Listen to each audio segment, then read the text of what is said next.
अस्सलाम वालेकुम dear students, I am your teacher Kamal Z. Dear students, आज के हम अपनी इस वीडियो में एक्सरसाइज 1.2 का क्वेश्चन नंबर 3 जो है वहाँ से सोल्व करना स्टार्ट करेंगे। आपको मैं बता दूं कि मैंने जो है ऑलरेडी अपने चैनल पर एक्सरसाइज 1.1 भी कंप्लीट उसके 3 पार्ट मैंने अपलोड किए हैं और उसके बाद मैंने एक्सरसाइज 1.2 का फर्स्ट पार्ट अपलोड कर दिया है और अब जो है हम क्वेश्चन नंबर 3 से स्टार्ट करेंगे। और आप लोगों से बेटा रिक्वेस्ट है कि आपको पता है कि मेरा चैनल न्यू है और मैंने अभी स्टार्ट किया है आपकी प्लेलिस्ट भी अपलोड करना, तो बहुत से ऐसे बच्चे हैं जिनको मेरे चैनल का नहीं पता, तो आप काइंडली अपने दोस्तों के साथ भी चैनल शेयर कर देना। चलें बेटा, अभी हम अपने क्वेश्चन की तरफ मूव करते हैं। क्वेश्चन नंबर 3 की जो एक्सप्लेनेशन थी वो मैंने पार्ट 1 में भी पढ़ाई थी, लेकिन अभी क्योंकि हम क्वेश्चन सॉल्व करने लगे हैं तो दोबारा मैं आपको थोड़ा सा बता दूंगी कि यहाँ पर जो है हमने ये वाला फॉर्मूला जो है अप्लाई करना है। बेसिक फार्मूला ये है, लेकिन क्योंकि अपनी आसानी के लिए बुक वालों ने क्या कर दिया, दोनों में सेम वैल्यू थी ना, इसको जी की इक्वल लेट कर दिया। तो यहाँ पर अब क्या आ गया, जी। अब इस फॉर्मूले को अप्लाई करने का सबसे आसान तरीका यही होगा कि हम ये जी डिस्टेंस फाइंड आउट करके उसको यहाँ पे डायरेक्ट उसका आंसर दोनों तरफ लिख दें और फिर आसानी से एक स्टेप में जो है हम अपना क्वेश्चन सॉल्व कर लें। इसकी एक ही एग्जांपल है, ज़रा वो भी मैं आपको गो थ्रू करवा दूं कि यहाँ पर ये स्टेटमेंट में ना हमारे पास एक ही नंबर दिया गया था, ठीक है, और कहा गया था जी उसका क्या करें, जी स्क्वायर रूट फाइंड आउट करें। क्योंकि ये कम्प्लेक्स नंबर है तो डायरेक्ट कैलकुलेटर वगैरह से इसका जो है वो स्क्वायर रूट हम फाइंड नहीं कर सकते, इसलिए हम क्या करेंगे, फॉर्मूले की हेल्प लेंगे और फॉर्मूले से फिर जो है हम ये कम्प्लेक्स नंबर का स्क्वायर रूट फाइंड करेंगे। क्लियर हो गया। अब सबसे पहले आपको देखिए पता है जो वैल्यू हमें गिवन है ना उसका हमने क्या ले लिया, ये जी स्क्वायर रूट जी डिस्टेंस ले लिया, यानी कि मॉडुलस निकाल लिया। मॉडुलस निकालने के बाद हमें पता है हमने एक्सरसाइज 1.1 में बहुत अच्छे से जो है वो पढ़ा है कैसे निकालते हैं। उसके बाद ये सिंपल जो वैल्यू आई है ना जी स्लैश की, ठीक है, यानी कि इसको जी मॉडुलस भी बोल सकते हैं, जी डिस्टेंस भी बोल सकते हैं आप लोग। ये फार्मूले में यहाँ पर भी है और यहाँ पर भी है, तो दोनों जगह पे ये वैल्यू पुट कर देंगे और उसके बाद ये यहाँ पे अयोटा वाली फार्मूले में ये देखें वाई अयोटा वाई, यहाँ पे अयोटा वाई है और यहाँ पर वाई का स्लैश है, ठीक है।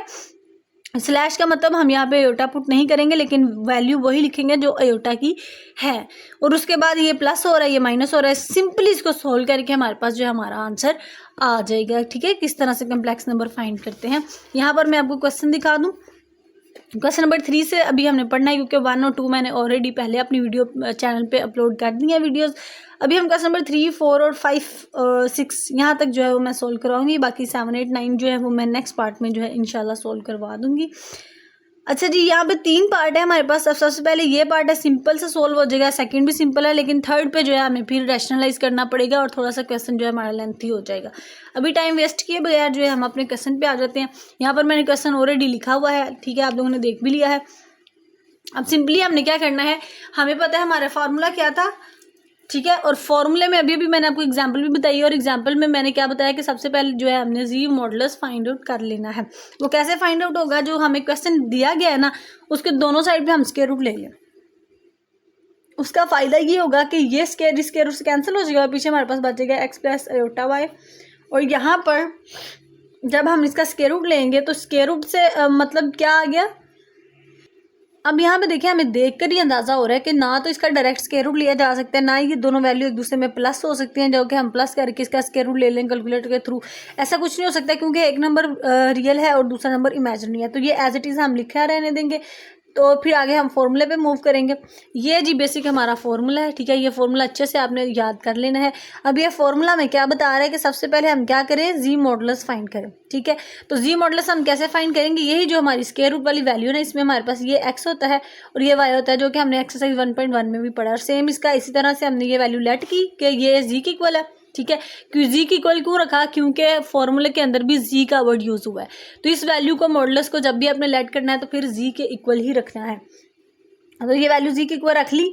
जी के इक्वल रखने के बाद अब हम इसका मॉडुलस ले लेंगे। हमें पता है हमने क्या करना है, यहाँ पर ये आ जाएगा हमारे पास ये वाली वैल्यू और ये वाली वैल्यू, इनके साथ ये जो स्लैश हम लगाएंगे ना ये हमें बताएगी कि हम इसका क्या कर रहे हैं, मॉडुलस फाइंड कर रहे हैं। तो वो कैसे आ जाएगा जी, ये देखिए यहाँ पे ऐसे लिखा हमने 25 है तो उसका स्क्वायर हो जाएगा, प्लस यहाँ पे 60 है तो 60 का स्क्वायर हो जाएगा, और ये जो है इसका अयोटा खत्म हो जाएगा क्योंकि इसका फार्मूला ये होता है ना x square plus y square. अच्छा जी, अभी हम थोड़ा सा कैलकुलेटर यूज़ करेंगे और 25 का स्क्वायर फाइंड आउट करने की कोशिश करेंगे। यहाँ पर आ जाते हैं जी, 25 का स्क्वायर है हमारे पास 625। लिखा 625, फिर प्लस है, यहाँ पे 60 का स्क्वायर देख लेते हैं। सॉरी 60 का स्क्वायर है जी हमारे पास 3600, इनके ऊपर क्या है स्क्वायर रूट भी है। अब इसमें प्लस कर लेना है हमने 625, 625 इसमें प्लस किया तो हमारे पास आ गया 4225, 4225। अब इसका स्क्वायर रूट ले लेंगे ऐसे ही डायरेक्ट, यहाँ पे देखें स्क्वायर रूट प्रेस किया और ये हमारे पास क्या आ गया 65। तो ये किसका आंसर आ गया जी 65 का। That's it clear. ये हमारे पास ये हमने जो है वो जी मॉडुलस फाइंड आउट कर लिया, तो वो क्या है 65। अब सिंपली हमने जो है फॉर्मूला अप्लाई करना है और फॉर्मूले में जाके हमने जी, ये जहाँ पर है ना जी मॉडुलस, वहाँ पर हमने क्या लिख देना है 65। अब देखें जिसको वैल्यूज पुट करते हैं, ये स्क्वायर रूट वैसे लिखा। अब जी मॉडुलस यहाँ पे हमने क्या लिख लिया 65 प्लस एक्स, एक्स क्या था हमारे पास, एक्स जी हमारे पास 25 था। कैसे 25 था, यहाँ पे मैंने आपको बताया था ना एक्स 25 है और वाई 60 है मॉडुलस फाइंड करते हुए। तो ये हमने यहाँ पे अपने क्वेश्चन से देख के वैल्यूज पुट कर लेनी है। एक्स हमारे पास 25 है प्लस 2 प्लस आयोटा, ठीक है, ये आयोटा लिखेंगे। वाई की क्या वैल्यू है जी, वाई हमारे पास है 60 और फिर वाई स्लैश भी आ जाएगा हमारे पास 60। उसी तरह जी मॉडुलस है वो हमारे पास 65 है, माइनस एक्स हमारे पास 25 है और यहाँ पर 2 वैसे ही लिखा रहने दिया, ठीक है। और ये स्क्वायर रूट ये वाला भी ख़त्म कर लिया, सही है। सॉरी ये स्क्वायर रूट इसका था यहाँ तक, ये ब्रैकेट आ गई हमारी, सही हो गया। उसके बाद नेक्स्ट स्टेप क्या आएगा, अच्छा यहाँ पर 65 में 25 प्लस करते हैं। 65 प्लस 25 हमारे पास आ गया 90, ठीक है। और 90 को 2 पे डिवाइड कर लेना, ये देखें ना इन दोनों को प्लस करके 2 पे डिवाइड कर लेना।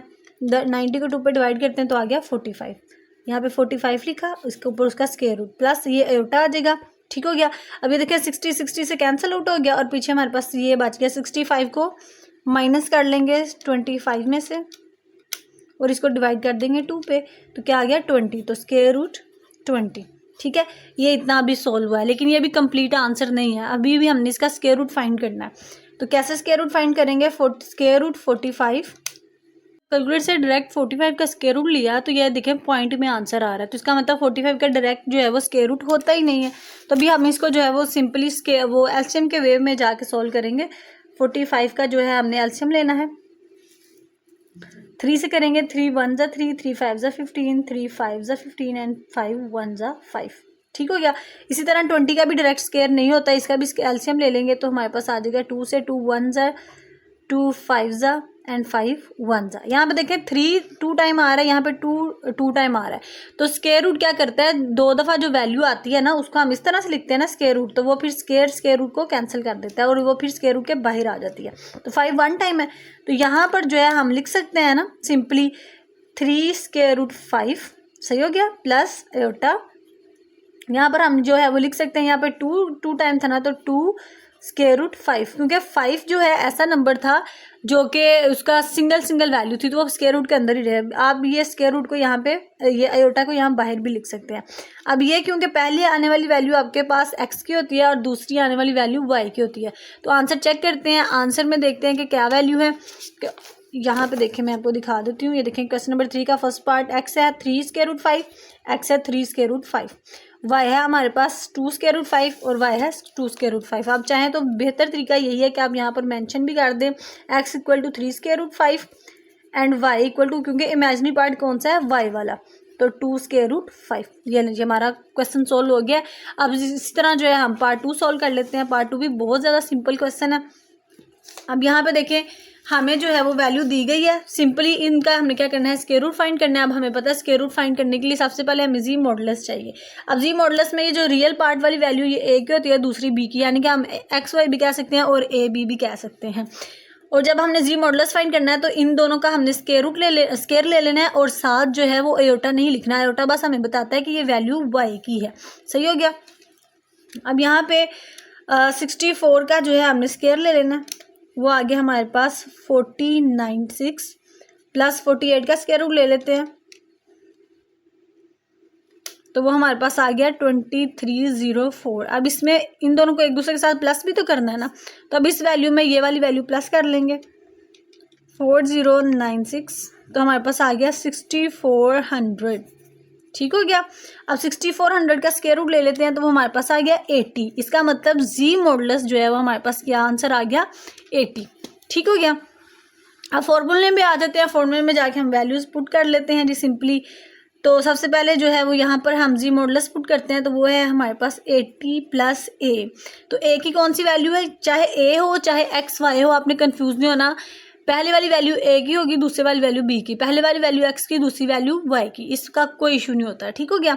तो ए की वैल्यू क्या है 64 और बी की वैल्यू क्या है 48। तो सिंपली इस तरह वैल्यू से देकर आपने यहाँ पर पुट कर देनी है 64/2 और ऊपर आ जाएगा स्क्वायर रूट प्लस आयोटा। वैसे ही बी की वैल्यू है हमारे पास 48/48 और इसका साथ हमने मॉडुलस भी लिख देना है। जी की वैल्यू हमारे पास 80 है, माइनस ए की वैल्यू जी हमारे पास यहाँ पर ए नहीं, यहाँ पर बी आएगा। ठीक हो, नहीं ए ही है, सॉरी। ए की वैल्यू जी हमारे पास 48, ओ सॉरी 64। सही हो गया। अब सिंपली कैलकुलेटर पकड़ेंगे, फिर कैलकुलेटर पे जाएंगे, 80 में प्लस करेंगे 64, 80 प्लस 64 144। अब ये डिवाइड किस पे हो रहा है 2 पे, तो इसको डिवाइड कर देंगे 2 पे तो हमारे पास क्या आंसर आ जाएगा 72 स्क्वायर रूट प्लस 48 वैसे ही कैंसिल हो गया। अब यहाँ पे देखें 80 में हमने माइनस कर लेना 64 और फिर इसको डिवाइड कर देना है 2 पे। हमारे पास क्या वैल्यू आ गई 8 स्क्वायर रूट 8 और साथ क्या आ गया आयोटा। सही हो गया। अब हमें क्या चाहिए 72 का स्क्वायर रूट चाहिए, तो स्क्वायर रूट लेंगे 72 का, तो पॉइंट में वैल्यू आ रही है, तो इसका मतलब इसका भी हम क्या करेंगे एलसीएम ले लेंगे। 72 का एलसीएम लेंगे तो हमारे पास वैल्यू आएगी 2 3 ज़ा 2 1 ज़ा, सॉरी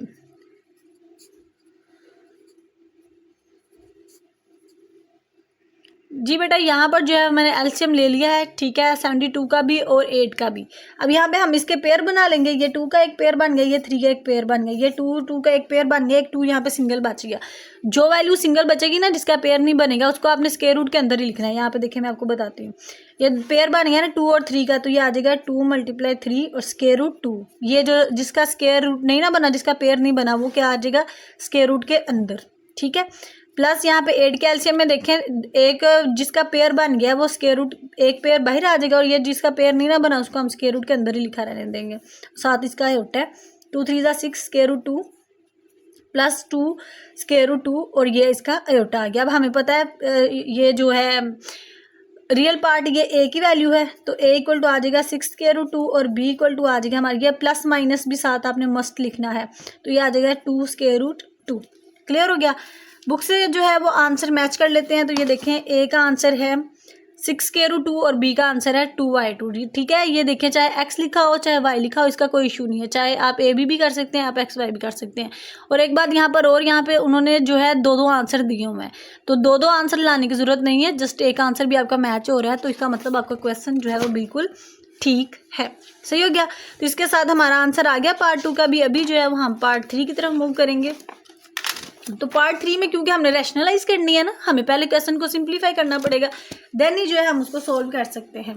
तो रैशनलाइज का हमें मेथड पता है कि अगर यहाँ पर वैल्यू प्लस में है तो उसको माइनस कर देंगे, माइनस है तो प्लस, यानी कि कॉन्जुगेट ले लेना है डिनोमिनेटर की वैल्यू को और उसी के साथ मल्टीप्लाई और डिवाइड कर देना है। ये वाली वैल्यू इसके साथ मल्टीप्लाई होगी तो हमारे पास आ जाएगा 2 आयोटा -3 और साथ ये लिख देंगे 3। इसको नेक्स्ट स्टेप में मैं मल्टीप्लाई करवाती हूँ ताकि आप लोगों को आसानी से पता चल जाए। यह फार्मूला मैंने आपको पीछे बताया था, a square minus b square वाला फार्मूला यहाँ पर अप्लाई हो रहा है। 2 मल्टीप्लाई हुआ 3 के साथ तो आ जाएगा 2 3 ज़ा 6 आयोटा -2 आयोटा स्क्वायर -3 3 ज़ा 9 and minus minus plus 3 iota. यह वैल्यू को एक दूसरे के साथ मल्टीप्लाई करो तो ये आंसर आपके पास आ गया। ये आ गया जी 9 माइनस आयोटा की जगह पे लिख देंगे आयोटा की जगह पे -1, 6 आयोटा -2 की जगह पे लिख देंगे -1, ये आयोटा की जगह पे आ गया -1, -9 प्लस 3 आयोटा 9 -1 प्लस 9 में 1 ऐड करेंगे तो हमारे पास आ जाएगा 10। ठीक हो गया। यहाँ पर जी अब हम देखें ये 6 है और ये 3 है तो कितना आ गया 9 आयोटा माइनस माइनस प्लस 2, 9 में से 2 जाएगा तो क्या बच जाएगा -7। 9 में से 2 माइनस कर देंगे ना तो 7 बच जाएगा, साइन साथ माइनस का आएगा। ये माइनस माइनस प्लस हो गया तो +2 -9 से गया तो क्या आ गया -7, तो पीछे क्या बचा 10। अब आप जो है इसको अलग-अलग पार्ट, इसका जो फ्रैक्शन है ना वो 9 का भी है और 7 का। पहले हम क्योंकि रियल पार्ट लिखते हैं इसलिए मैं लिख दिया -10 7/10 और फिर मैंने लिख दिया ये +9/10। ठीक है, क्लियर। अब ये हमारे पास जो है वो वैल्यू अभी सिंपल वे में आ गई। सिंपल वे में कैसे आ गई कि इसका जो है हमने इमेजिनरी पार्ट कैंसिल कर दिया। अब जो है हम इसको इसके इक्वल लिख सकते हैं। ठीक है, अब क्योंकि इसका स्क्वायर रूट लेना है, स्क्वायर रूट के लिए सबसे पहले जो इंपॉर्टेंट बात होती है वो ये होती है कि हम इसका मॉडुलस फाइंड करें। तो मॉडुलस में रियल पार्ट जो है वो x को रिप्रेजेंट करेगा और जो इमेजिनरी पार्ट है वो y को रिप्रेजेंट करेगा। तो इन्हीं दो वैल्यू को लेकर हमने क्या कर देना है, अपने मॉडुलस वाले पार्ट में पुट कर देनी है वैल्यूज। पुट करने के बाद इसको सिंपली सॉल्व करेंगे तो ये माइनस वैसे ही स्क्वायर खत्म कर देता है इसको। तो 7 का स्क्वायर आ जाता है हमारे पास 49 और 10 का स्क्वायर है हमारे पास 100 प्लस 9 का स्क्वायर आ जाएगा जी 81 और 10 का फिर 100 आ गया। इसको फिर सॉल्व करेंगे सिंपल वे में, यही कि इसका एलसीएम ले लिया जाए और यहाँ पर आ गया 49 प्लस 81। 81 में 49 प्लस कर लेते हैं,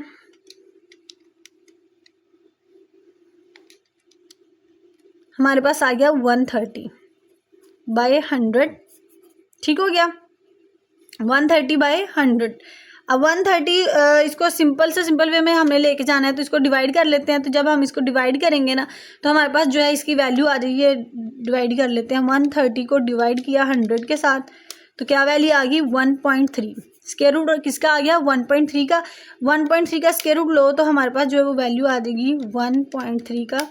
ये कुछ हमारे पास इस तरह से वैल्यू आएगी 1.14। ठीक है, प्लस माइनस में 1.14 वैल्यूज लिख दी। क्योंकि ये आंसर पॉइंट में आ रहा था इसलिए हम इसकी पॉइंट वाली वैल्यू लिख सकते हैं। इसको हमें जो है वो एलसीएम लेने की इसकी ज़रूरत नहीं है। ठीक है, अब डायरेक्ट यही वैल्यूज हमने फॉर्मूले में पुट कर देनी है। पुट करने के लिए जी मॉडुलस क्या है हमारे पास 1.14 प्लस ए की वैल्यू यानी ए या एक्स, ए की बात होती है। ठीक है, तो ए की वैल्यू है हम यहाँ पे एक्स वाली पुट कर देंगे, वो है 7/10। तो 7 को 10 पे डिवाइड करोगे ना तो आपके पास 0.7 आएगा। 7 डिवाइडेड बाई 10 ये देखें 0.7। नीचे 2 है प्लस एयोटा लिखा, बी की वैल्यू है जी हमारे पास 9/10। तो उसको जब डिवाइड करोगे ना तो वो आएगा 0.9। क्लियर हो गया। मॉडुलस की वैल्यू हमारे पास 1.14 है माइनस ये फिर 0.7 आ जाएगा और ये 2 हमने इस तरह से लिख दिया। ठीक है, अब उसके बाद हमने क्या करना है 1.14 में प्लस करना है 0.7। 1.14 प्लस 0.7 जो आंसर आया इसको डिवाइड कर देना है 2 के साथ। तो क्या आंसर आया 0.92 स्क्वायर रूट प्लस ये वैसे ही ख़त्म हो जाएगी वैल्यू। तो यहाँ पे बच गया आयोटा 1.14 माइनस हो जाएगा 0.7 से। जो आंसर आएगा इसको डिवाइड कर देंगे 2 पे और हमारे पास आ गया 0.22। ठीक हो गया। अब यहाँ पे हमने स्क्वायर रूट ले लेना है 0.92 का, तो वो आ गया हमारे पास 0.959। ठीक है, साथ प्लस माइनस भी हमने ऐड करते जाना। ये आ गई पहली वैल्यू एक्स को रिप्रेजेंट करती है और दूसरी वैल्यू वाई को रिप्रेजेंट करती है। तो वाई का आंसर लिख लेंगे 0.22 का हमने स्क्वायर रूट लिया तो हमारे पास आ गया 0 प्लस माइनस में 469। ठीक है, ये हमारे पास दो आंसर आ गए एक्स का और वाई का। इसको बुक के साथ जो है अभी हम कंफर्म कर लेते हैं, मैच कर लेते हैं। तो यहाँ पर रहा हमारा, ये देखें एक्स का आंसर है 0.46, ये 0.46 और इसका वाई का आंसर आ गया 0.9। मैंने आगे भी वैल्यूज़ लिखी हुई हैं 59, तो बुक वालों ने सिर्फ एक ही वैल्यू लिखी हुई है, तो आप भी एक लिख सकते हैं या एक से ज़्यादा भी लिख सकते हैं, इससे कोई मसला जो है वो नहीं होगा। तो आप देख सकते हैं आपका आंसर जो है वो बिल्कुल सेम है, मैच कर गया बुक के साथ। इसका मतलब हमारा जो है ये क्वेश्चन बिल्कुल ओके हो गया, ठीक हो गया। तो क्वेश्चन 3 जो है आई थिंक सो हमारा सॉल्व हो गया है। अभी जो है हम क्वेश्चन 4 की तरफ मूव करेंगे। क्वेश्चन 4 भी बहुत ज़्यादा आसान है। ठीक है, सबसे पहले हम इसको बुक से ही रीड आउट करते हैं।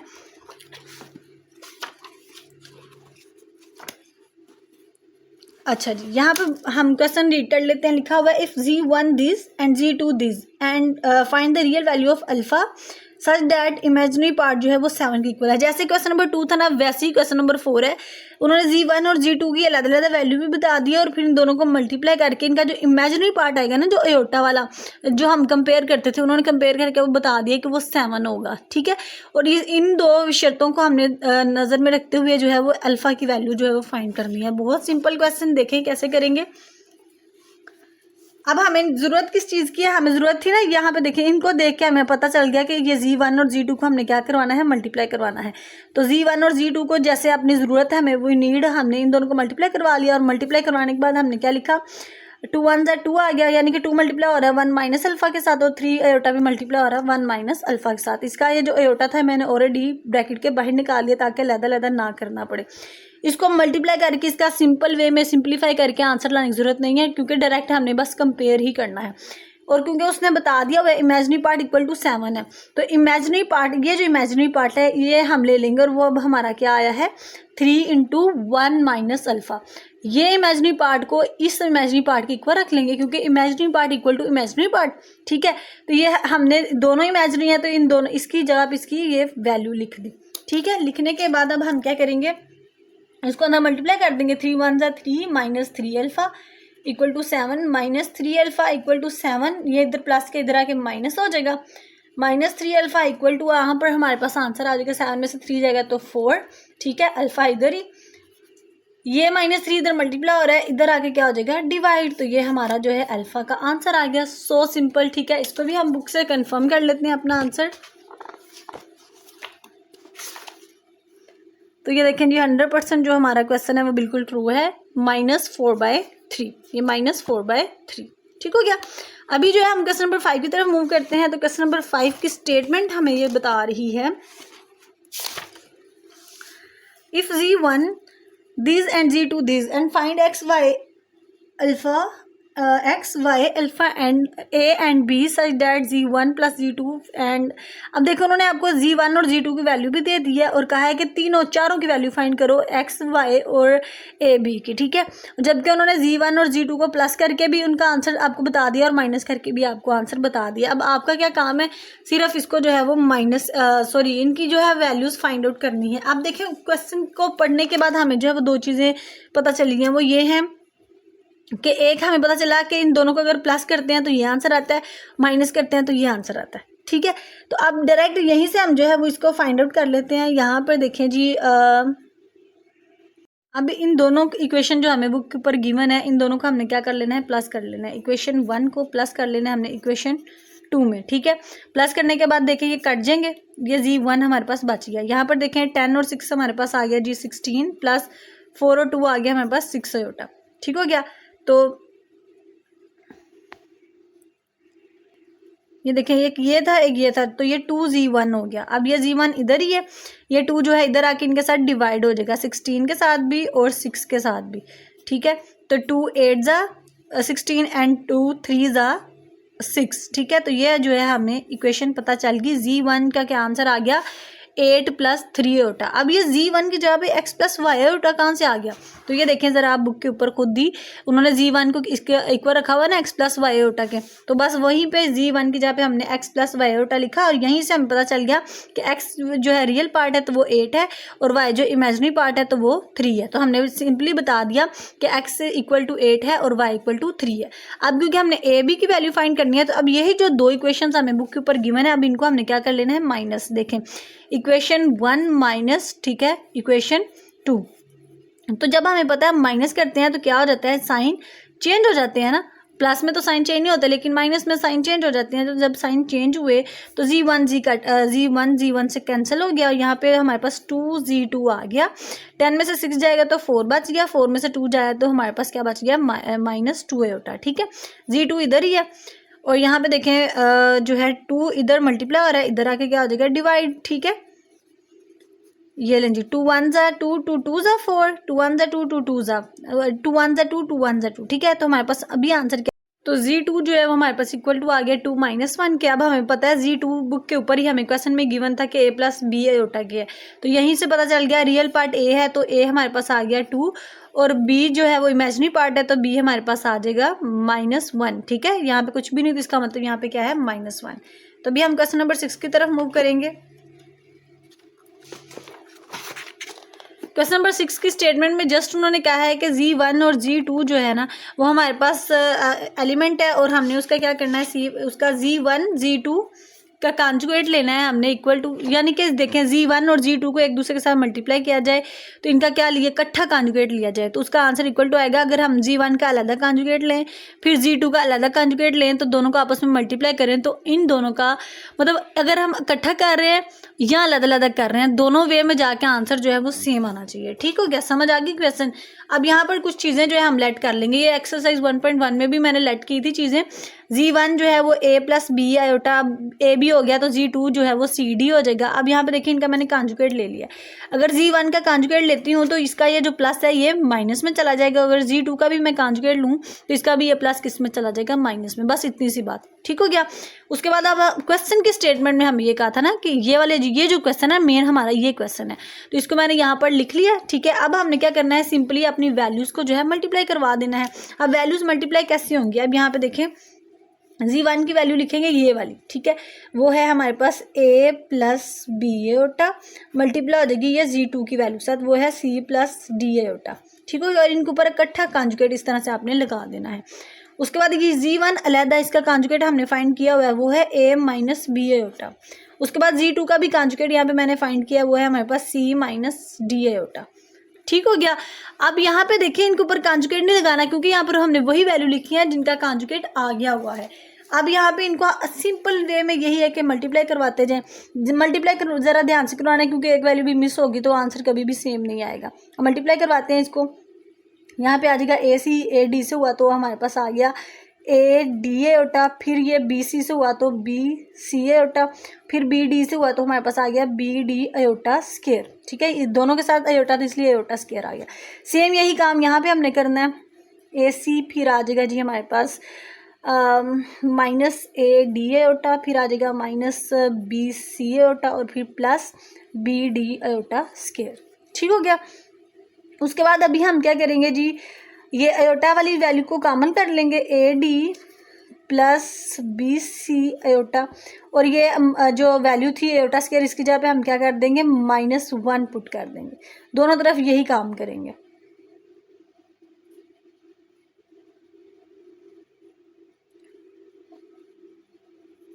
बेहतर है कि आप जो है माइनस इनके साथ भी लिख लेंगे, वैसे आप माइनस कॉमन अगर लेते हैं यहाँ पर माइनस कॉमन लेते हैं तो फिर ये अंदर वाली वैल्यू प्लस हो जाएंगी दोनों। इसके साथ हमने -1 पुट कर दिया। ठीक हो गया। अब ये आ गया AC प्लस ये वाली सारी वैल्यू वैसी ही हमने लिखी,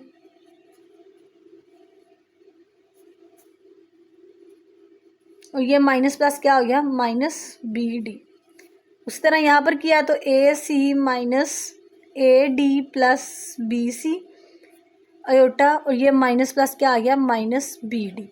अब इसका जो है हमने ये ऊपर आपने कॉन्जुगेट वाली लाइन लगाते आना है सबके साथ। ठीक है, इसका कॉन्जुगेट लेंगे तो क्या हो जाएगा, ये जो यहाँ पर जब कॉन्जुगेट लिया जाता है ना तो कॉन्जुगेट सिर्फ जो आयोटा वाला हमारे पास हिस्सा होता है ना, यानी कि सिर्फ जो इमेजिनरी पार्ट होता है उसका साइन क्या होता है, अगर वो प्लस में है तो माइनस हो जाता है, अगर माइनस है तो वो प्लस हो जाता है। अब यहाँ पे देखो ये प्लस था ना तो ये हमारा हमने जो कॉन्जुगेट लिया उसने इसको क्या कर दिया माइनस कर दिया, और ये माइनस था तो ये माइनस ही रहेगा। सही हो गया। तो ये सारी वैल्यू वैसी अब मैच करें AC -AD + BC AD + BC फिर माइनस और BD, हेंस प्रूव के लेफ्ट हैंड साइड जो है हमारी equal to right hand side आ गई। ठीक है, आपने गलती नहीं करनी, बस यहाँ पे आपने ध्यान ये बात याद रखनी है कि साइन जो है वो सिर्फ आयोटा वाली वैल्यू का चेंज होगा। तो इसके साथ जो है हमारा क्वेश्चन नंबर 6 भी सॉल्व हो गया है। तो thank you so much students for watching. आप लोगों से रिक्वेस्ट है कि चैनल सब्सक्राइब कर दें और चैनल के साथ बने रहें ताकि आने वाली हर नई वीडियो आप तक पहुँचे, और आपसे रिक्वेस्ट है कि अपने दोस्तों के साथ भी चैनल शेयर कर दें। चलिए जी, नेक्स्ट जो इसके क्वेश्चन है वो मैं नेक्स्ट पार्ट में अपलोड करूँगी। Thank you so much. अल्लाह हाफिज़।